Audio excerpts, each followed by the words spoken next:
Twee stoute apies in die middel van die nacht. Hulle sukkel om te slaap, ja, stout soos die dag. Hulle is in 'n kleuterskool nie ver van die huis en maak hulle juffrou in sout en grys.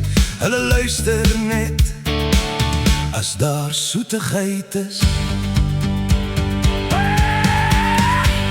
Woelig is julle naam en stout is julle van.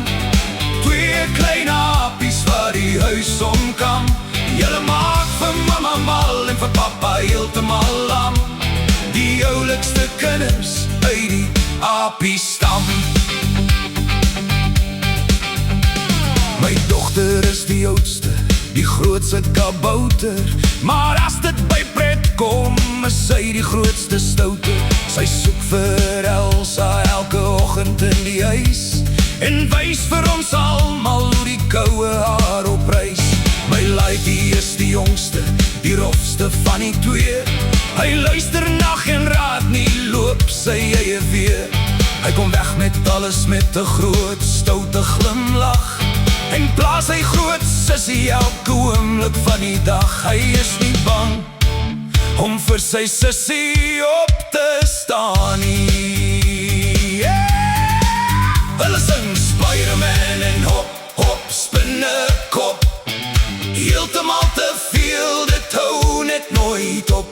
My laaitjie maak haar kwaad, hy ken geen einde nie. Maar hierdie twee apies sal mekaar altyd vind.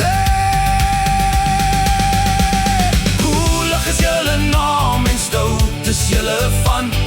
Twee klein apies wat die huis omkam. Julle maak vir mama mal en vir papa heeltemal lam. Die oulikste kinders uit die apiestam.